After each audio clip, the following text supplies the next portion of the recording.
अरे हो गोरी है बढ़िया हो बेकार के चिन्ह हमार अच्छा बात लगी तो भला करिया लोग भैया ऐसे ना कि अरे हो गोरी है बढ़िया हो बेकार के चिन्ह आका है दोनों में से असली भाता तभी आइल बा दिमाग में देखो अभी गंगा नहले पहले तो भाई गावे के पड़ी डांसो करे के प्रीत करबे कई जाए तने एहने आई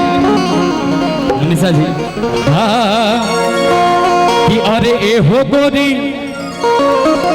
तने सुनिया लो कि चीज गोरी बढ़िया है बेकार के चिन्ह कि अरे चीज को दोरो फाटी कहता नहीं राजा भैया भैया फ्रॉड आदमी है ये क्या करता है ना अपनी तरफ खींच लेता है लड़कियों को मैंने कहा कि दिल पर नहीं खेले के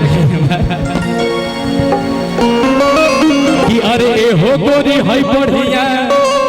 हो बेकार के चिन्ह हमार अच्छा बात लगी तो भला करिया लोग भैया ऐसे ना कि अरे हो गोरी है बढ़िया हो बेकार के चिन्ह आका है दोनों में से असली भाता अच्छा है इतने कब कि ए हो गोरी है पागल अधिका पार के चिन्ह भाई ये क्या है यार ए हो गोरी है पूर्वक है होशियार के चिन्ह सुनो कि ए हो गोरी है पढ़ला है गवार के चिन्ह कि ए हो गोरी है फाटल बासावार के चिन्ह अरे ए हो गोरी है भरुआ चार के चिन्ह देखो है लड़की के तकते भाई भाई में दिक्कत ना होके के चाहिए ए हो गोरी है गलत विचार के चिन्ह ए हो गोरी है 2 नंबर वाला प्यार के चिन्ह एक नंबर नहीं है ये चीज गोरी बढ़िया बेकार के चिन्ह ठीक है कि अरे चीज गोरी बढ़िया बेकार के चिन्ह आ दोनों में से असली भातार के चिन्ह चीज गोरी बढ़िया बेकार के चिन्ह दोनों में से असली भातार के चिन्ह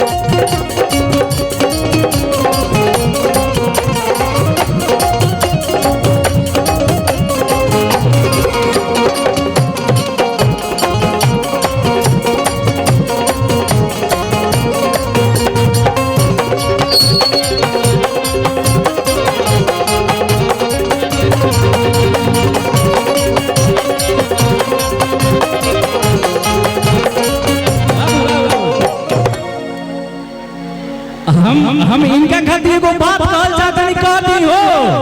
कहो बात कहता ना भाई आपके लिए एक बात मैं बोलना चाहूंगा तेरे आंखों में मेरा नूर होगा फिर तू ना कभी मुझसे दूर होगा तेरे आंखों में मेरा नूर होगा फिर तू ना कभी मुझसे दूर होगा सोच उस पल जान क्या गुजरेगी जिस पल तेरे मांग में मेरे नाम का सिंदूर होगा मतलब इहे करे आइल पड़ा तू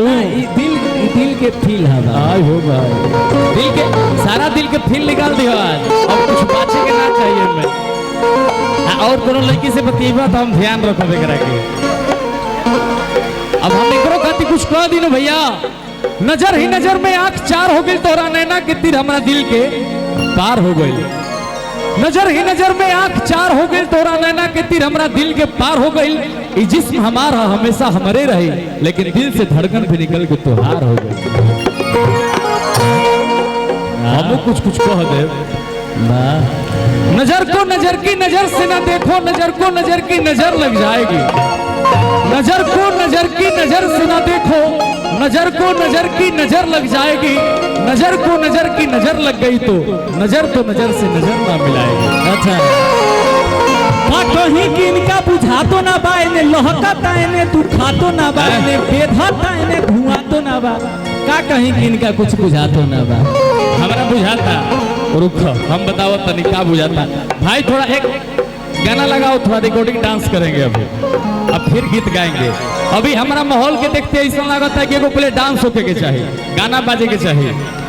तनी तरह के हाफा